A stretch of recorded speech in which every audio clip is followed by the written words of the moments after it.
श्री परमात्मने नमः। अथ सप्तमोऽध्यायः ज्ञानविज्ञानयोगः। श्रीभगवानुवाच मय्यासक्तमनः पार्थ योगैर्युञ्जन्मदाश्रयः असंशयं समग्रं मां यथा ज्ञास्यसि तच्छृणु। ज्ञानं सविज्ञानम् इदं वक्ष्याम्यशेषतः। यज्ञात्वा नेह भूयो यत् ज्ञातव्यमवशिष्यते। मनुष्याणां सहस्रेषु कश्चित् यतति विसिद्धये यततामभिसिद्धानं कश्चिन्मां वेत्ति तत्त्वतः। भूमिराभो नलो वायुः खं मनो बुद्धिरेव च अहङ्कार इतीयं मे भिन्ना प्रकृतिरष्टधा। अपरेयमिदस्त्वन्यां प्रकृतिं विद्धि मे परां जीवभूतां महाबाहो ययेदन्धार्यते जगत्। एतत् त्रीणि भूतानि सर्वाणीत्युपधारय अहं कृष्णस्य जगतः प्रभवः प्रलयस्तथा। मत्तः परधरन्नान्यत् किञ्चिदस्ति धनञ्जय। मयि सर्वमिदं प्रोतं सूत्रे मणिगणा इव। रसोऽहमप्सु कौन्तेय प्रभास्मि शशिसूर्ययोः। प्रणवः सर्ववेदेषु शब्दः के पौरुषन्दृषु। पुण्यो गन्धं पृथिव्याञ्च तेजश्चास्मि विभावसौ।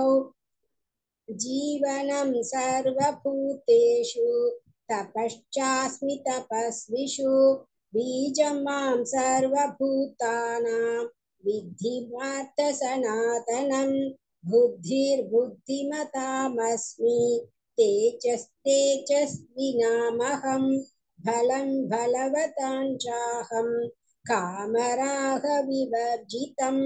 धर्मावृद्धो भूतेषु कामोऽस्मि भरतर्षभ। ये चैव सात्विका भावाः राजसास्तामसाश्च ये मत्त एवेति तान् विद्धि न त्वहं तेषु ते मयि। त्रिभिर्गुणमयैर्भावैः येभिः सर्वमिदं जगत् मोहितं नाभिजानाति मामेभ्यः परमव्ययम्। दैवी हेषा गुणमयी मम माया दुरत्यया। मामेव ये प्रपद्यन्ते मयामेतान् तरन्ति ते। न मां दुष्कृतिनो मूढाः प्रपद्यन्ते नराधमाः। माययापहृतज्ञानाः आसुरं भावमाश्रिताः। चतुर्विधा भजन्ते मां जनाः सुकृतिनोऽर्जुन। आर्तो जिज्ञासुरर्तार्थी ज्ञानी च भरतर्षभ।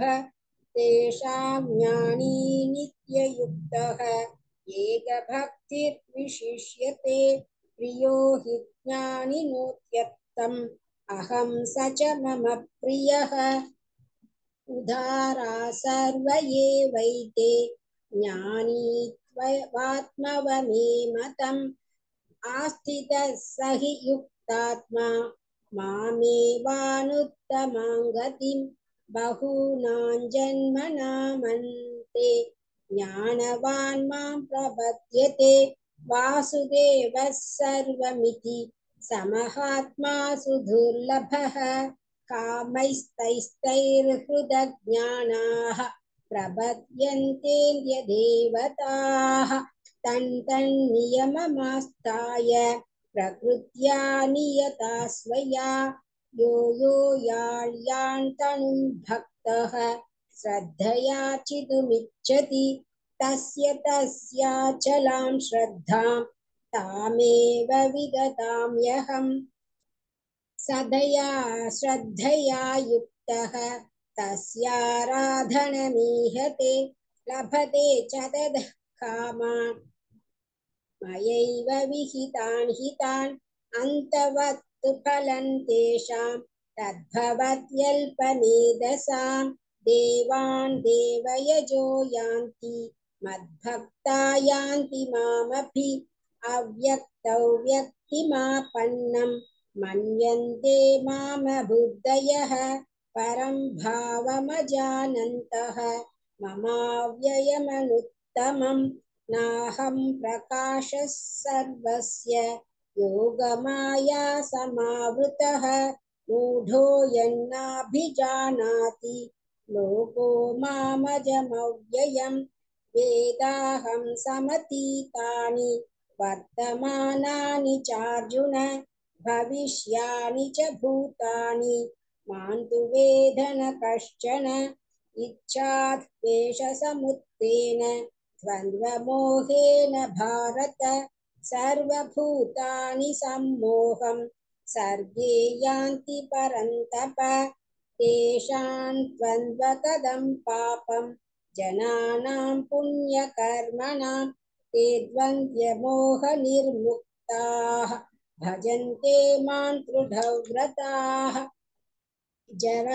जरामरणमोक्षाय मामाश्रित्य यतन्ति ये ते ब्रह्म तद्विदुः कृत्स्नम् अध्यात्मं कर्म चाखिलं साधिभूतानि दैवं मां साधियज्ञं च ये विदुः प्रयाणकालेऽपि च मां ते विदुर्युक्तचेतसः ॐ तत्सदिति श्रीमद्भगवद्गीतासु उपनिषत्सु ब्रह्मविद्याया योगशास्त्रे श्रीकृष्णार्जुनसंवादे ज्ञानविज्ञानयोगो नाम सप्तमोऽध्यायः सर्वधर्मान् परित्यज्य मामेकं शरणं व्रज अहं त्वा सर्वपापेभ्यः मोक्षयिष्यामि मा शुचः। ॐ श्री परमात्मने नमः। अथ अष्टमोऽध्यायः अक्षरब्रह्मयोगः। अर्जुन उवाच किं तत् ब्रह्म किमध्यात्मं किं कर्म पुरुषोत्तम अधिभूतं च किं प्रोक्तम् अधिदैवं किमुच्यते अधियज्ञः कथं गोत्र देहेऽस्मिन् मधुसूदन प्रयाणकाले च कथं ज्ञेयोऽसि नियतात्मभिः श्रीभगवानुवाच अक्षरं ब्रह्म परमं स्वभावोऽध्यात्ममुच्यते भूतभावोद्भवकरः विसर्गः कर्म सन्निधः अधिभूतं क्षरो भावः पुरुषश्चाधिदैवतम् अधियज्ञोऽहमेवात्र देहे देहभृतां अन्तकाले च मामेव स्मरन् मुक्त्वा कलेवरं यः प्रयाति समद्भावं याति नास्त्यत्र संशयः ययौ वापि स्मरन् भावं यजत्यन्ते कलेवरं तन्तमेवैति कौन्तेय सदा तद्भावभावितः तस्मात् सर्वेषु कालेषु मामनुस्मर युध्य च मय्यर्पितमनो बुद्धिः मामे वैश्यस्य संशयम् अभ्यासयोगयुक्तेन चेतसा नान्यगामिना परमं पुरुषं दिव्यं याति पार्थानुचिन्तयन् कविं पुराणमनुशासितारम् अनोरणीयां समनुस्मरेद्यः सर्वस्य ताधारमचिन्त्य रूपम् आदित्यवर्णं तमसः परस्तात् प्रयाणकाले मनसाचलेन भक्त्या युक्तो योगबलेन चैव भ्रुवोर्मध्ये प्राणमावेश्य सम्यक् सदं परं पुरुषमुपैति दिव्यं यदक्षरौ वेदविदो वदन्ति विशन्ति यद्यदयो वीतरागाः यदिच्छन्दो ब्रह्मचर्यं चरन्ति तत्ते भदं संग्रहेण प्रवक्ष्ये सर्वद्वाराणि संयम्य मनोहृदि निरुध्य च मूर्ध्यातायात्मनः प्राणम् आस्तिदो योगधारणा ओमित्येकाक्षरं ब्रह्म व्याहरन् मामनुस्मरन् यः प्रयादित्यजन्तेऽहं स याति परमां गतिम्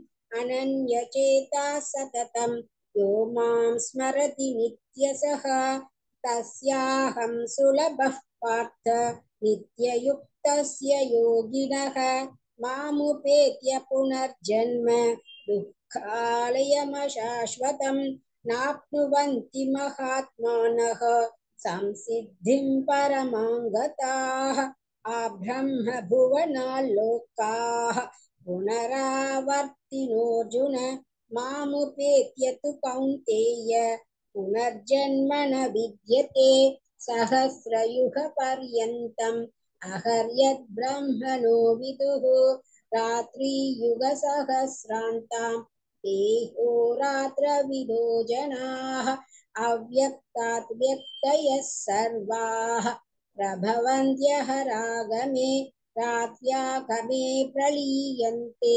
तत्रैवाव्यक्तसंज्ञके भूतग्रामस्य एवायं भूत्वा भूत्वा प्रलीयते रात्र्यागमे वशः पार्थ प्रभवन्त्यहरागमे परस्तस्मात् भावोऽन्यो व्यक्तो व्यक्तात् सनातनः यस्य सर्वेषु भूतेषु नश्यत्सु न विनश्यति अव्यक्तोऽक्षर इत्युक्तः तमाहुः परमां गतिं यं प्राप्य न निवर्तन्ते तद्धाम परमं मम पुरुषः स परः पार्थ भक्त्या लभ्यस्त्वनन्यया यस्यान्तस्थानि भूतानि येन सर्वमिदं ततं यत्र काले ध्वनावृत्तिम् आवृत्तिं चैव योगिनः प्रयाता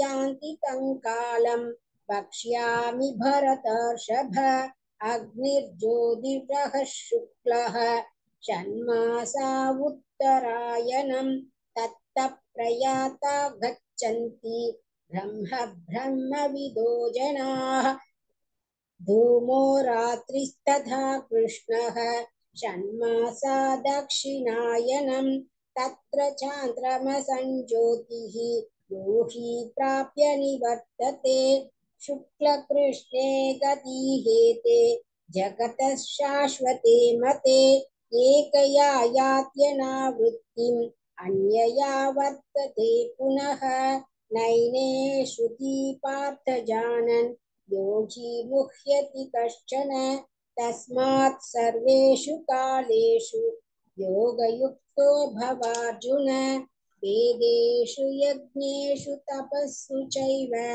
दानेषु यत् पुण्यफलं प्रदिष्टम् अत्येति तत्सर्वमिदौ विदित्वा योगी परं स्थानमुपैति चात्यम् ॐ तत्सदिति श्रीमद्भगवद्गीतासु उपनिषत्सु ब्रह्मविद्याया योगशास्त्रे श्रीकृष्णार्जुनसंवादे अक्षरब्रह्मयोगो नाम अष्टमोऽध्यायः सर्वधर्मान् परित्यज्य मामेकं शरणं व्रज अहं त्वा सर्वपापेभ्यः मोक्षयिष्यामि मा शुचः।